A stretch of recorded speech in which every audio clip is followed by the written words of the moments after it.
going to be all about herbs. I know a little about a lot, I guess you could say. And right now I'm walking out here. I've got a white pine outside. Who in this area doesn't have a pine tree, you know? Well, pine trees have excellent benefits. So I'm gonna gather me a few little bundles of pine needles here. Of course, you want to use the green ones, not the brown ones on the ground. So I got me a few of those, so let's go inside and talk about it.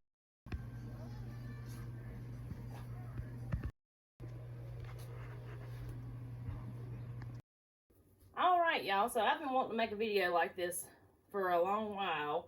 I know a little about herbs. I'm still learning. There's so much to learn in the world of herbs, but I'm slowly reaching out a little more and a little more. The first thing I do recommend for you, though, if you want to get into herbal medicine or anything like that, I recommend you getting some books. There's lots of good books out there. This is one that I have. I got this at Tractor Supply a couple of years ago. This is called Medicinal Herbs, A Beginner's Guide. It's by Rosemary Gladstar. But it's broke down pretty simply. It's got a lot of stuff in here, you know, different ways to use different things, okay? And whether you know it or not, a lot of your cooking herbs are actually, they do have some medicinal properties as well. So just remember, if you're taking any medications or anything, to talk to your doctor. I'm not a doctor. You know, none of this is FDA approved, none of that stuff. I'm going to go ahead and put that out there, okay? But I got this book on medicinal herbs, and then I also have this book. I like this book as well. This is A Forager's Harvest, Edible Wild Plants in North America. A lot of these plants we have around here, it helps you identify plants out in the woods and things, and what they're used for. So I really like this book as well. So I'm going to show you a little of what I've got here. I order my herbs from Mountain Rose Herbs. So they're out of Oregon, but I like their quality. They send you good quality stuff. It's a trusted company. Everything's organic. And it's a fair trade market. So, you know, look into fair trade. And that's something I look for in my coffee and in my herbs, okay?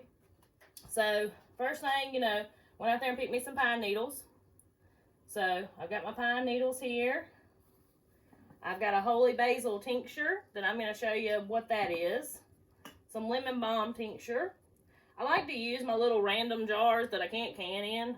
You know, we all got these random little glass jars that different things come in, like your, you know, spaghetti sauce, different things like that. You can use those random little jars for your herbs. This is some dried lemon balm. Back when I had a ton outside, I brought some in and dried it. Some fire cider. Always like to have this on hand in the wintertime. I've got some ginger root, some turmeric root, skullcap, ant star pods. This is the purple coneflower. I tried to grow this last year, and I'm going to try again this year. But last year, it didn't do very good. I don't know if my chickens dug it up or what happened, but it never come up.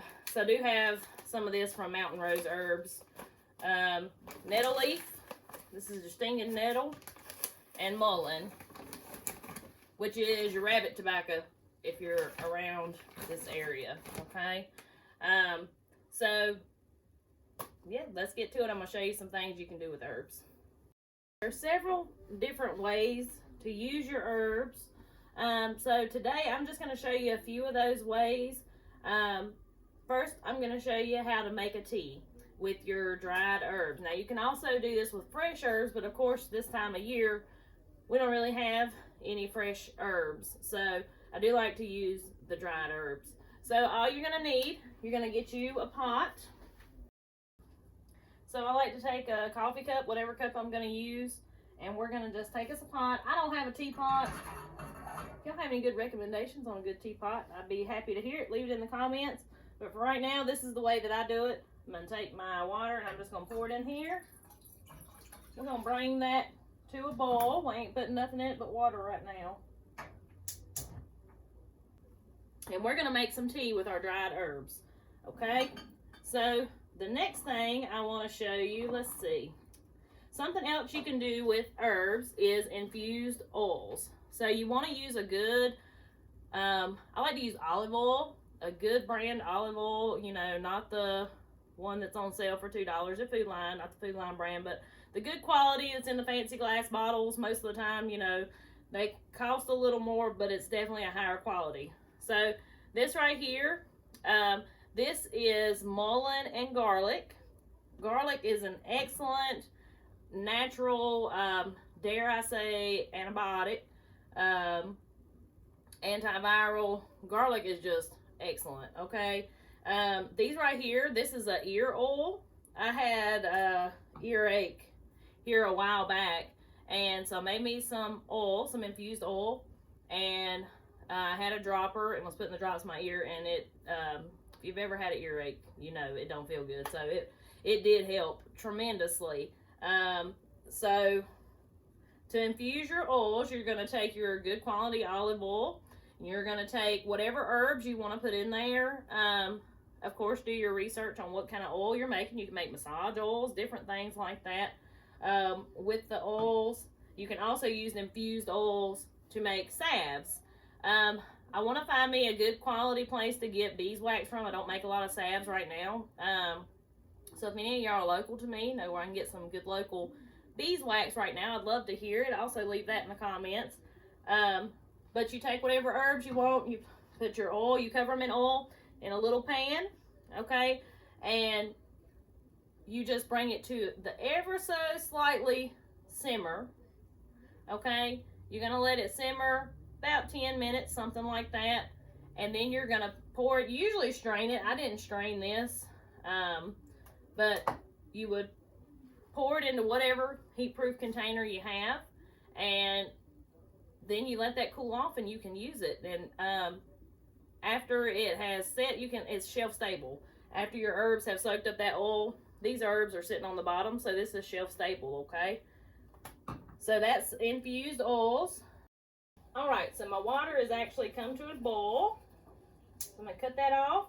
So we're gonna take the heat off, and we're gonna make, let's see, we're gonna do a nettle leaf tea today. And now you can do some mixing and matching with your herbs to get different effects. All right, so we're just gonna take us about a tablespoon of nettle and put in our water. We've got our heat cut off. We're gonna let that steep for a little bit, okay? I'm going to let it sit at least 15 to 20 minutes. Of course, the longer it sits, the stronger your tea is going to be. I like to do nettle in the middle of the day. It's just an energy booster. It's also good for menstrual cramps. It's anti-inflammatory, you know, good for your joints if you have a lot of joint pain. So, like I said, it also is just a good energy booster. So sometimes it's a good one to drink in the middle of the day. Now, I want you to keep in mind that most of the herbs that are available to us here in the United States are not toxic. And as far as side effects goes, there's really no side effects. If something makes you nauseous, just don't drink that one again. Okay? But as far as severe side effects, there really aren't any. But like I said before, if you're on any medications, you don't know how they're going to interact with your medicine, so I would talk to your doctor first. So we're going to let this sit, like I said, 15, 20 minutes. And we're going to go ahead now and get this tincture made. Alright, so the tincture that we're going to make today, I think we're going to let's do a coneflower tincture, okay? So, the way that I do it, now it's not exactly consistent. You know, you can weigh out your ingredients so you have a consistent product every time. But the way that I do it, so we're going to take our coneflower and we're going to fill this jar, I don't know, let's do about 1/4 of a way, okay? And so what a tincture is, if you're not familiar, it's just a more concentrated version of your herb. So instead of drinking a whole cup full of tea, you just take a couple drops once your tincture is finished to get the benefits from that herb. So now you're going to need a high proof alcohol to pour onto this. So we're going to take our high proof alcohol and we're going to pour it up. I'm going to look at my lines here. So my herbs are about to right here. So I won't double the amount of alcohol that I have herbs. So we're going to do it up to about right there, okay?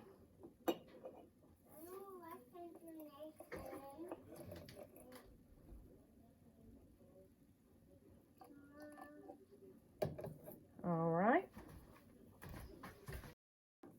This purple coneflower tincture is going to be great for immune boosting support. It'll be something great to take if you feel a cold coming on or anything like that. You just feel yourself not feeling well or run down, low energy. You know, you get you a few drops of this and take it about 3 times a day and it should start helping with that. Give it a good shake. Okay, and we're going to let that sit 6 to 8 weeks. After that point, you can strain it, or you can leave it. It's just not going to get any more benefits from the herb after that 8 weeks. But you can strain it out and put it in a dropper bottle, which we'll do here in just a second with another one I have. So we're going to put that in a cool, dark place. I'm going to put it up in the top of my cabinet, and I'm going to stick a label on it so I know when to strain it. And that's how you make a tincture. All right, so we're going to strain this holy basil tincture that I made back in the fall. Like I said, I mean, it ain't going to hurt anything to let it sit. It's just not going to get any extra effects from the herbs after that 8-week period. So, holy basil is a great one, a great tincture to take every day to renew your energy balances. So, if you're feeling run down, this is a great one to take. And I'm going to show you here before I start doing this. I've got a strainer on top of my funnel.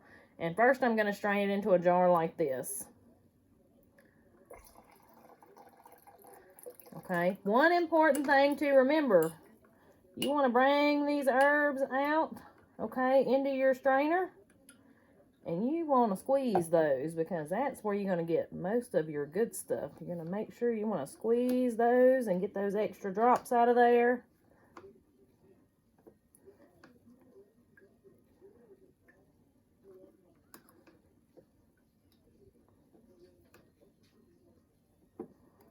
And after you make these tinctures, they're completely shelf stable.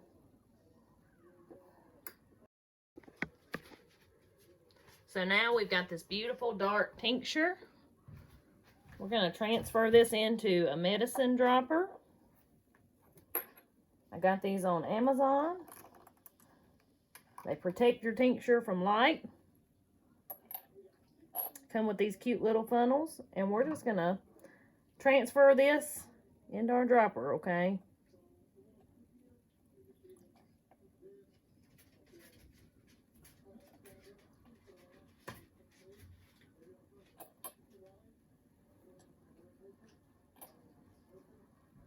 All right, as you can see there, I'm going to get a few dropperfuls out of that.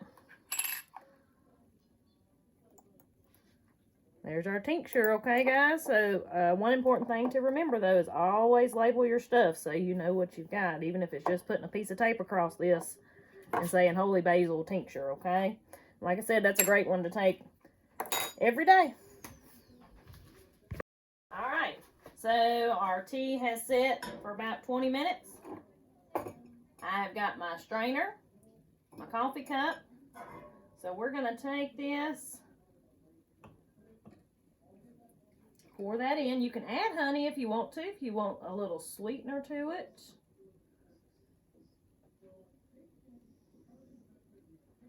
But nettle tea is pretty good by itself.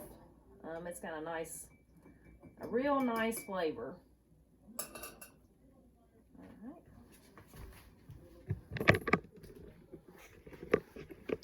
You can see there what it looks like. It's kind of green. The nettles do have these little fine hairs that get in there, but it's good, and you can't even tell they're in there. So I'm going to take me a little sip. Yeah, it's good. Very good. I don't think it needs honey. It's not very, some people are concerned it like tastes like grass and stuff, but it don't. It's good. I love that good herbal taste that it has, that earthy taste. So yeah, I will sip on that. Alright y'all, before we wrap up today's video, I'm going to go through these right here and tell you what I use them for. Okay? So first things first, garlic fermented in honey. Again, garlic is just excellent at about anything.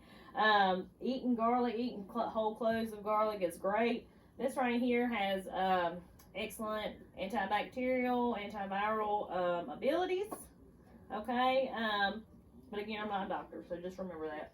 But so all you do for this is you cut up your garlic, fill it about half full in the jar, and then fill it the rest of the way up with honey. You want to give it a shake for at least the first like week. Open the jar every couple of days to let it breathe because it is fermenting in there. And then it's shelf stable, and you've got you excellent. If you start feeling bad, you know,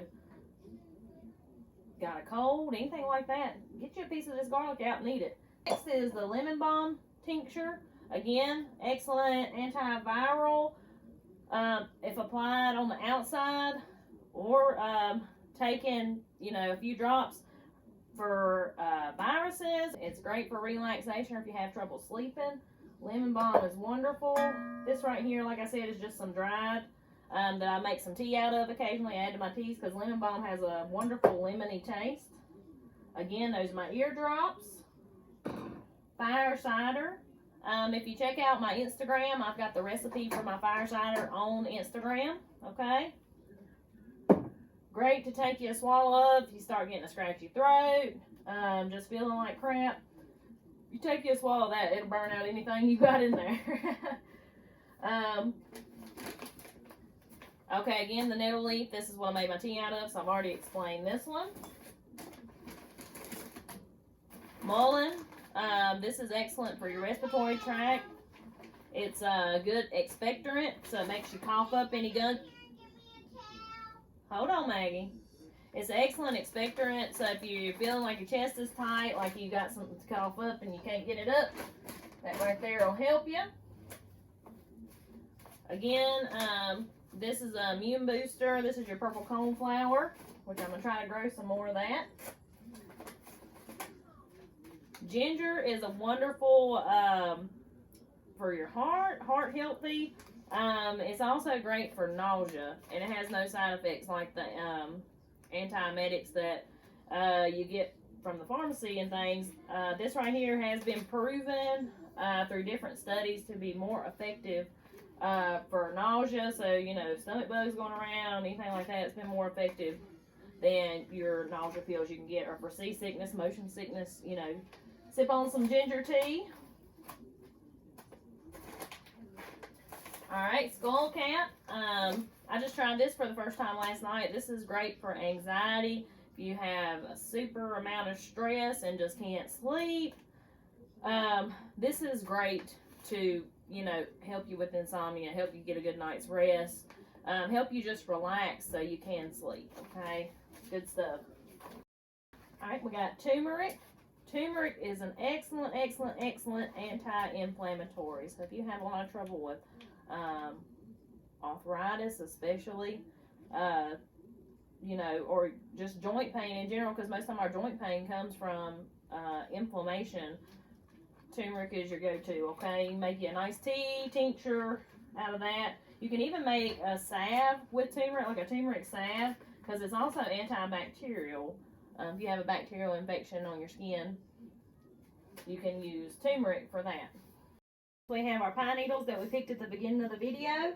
Pine needles actually they are full of vitamins when you make them in a tea.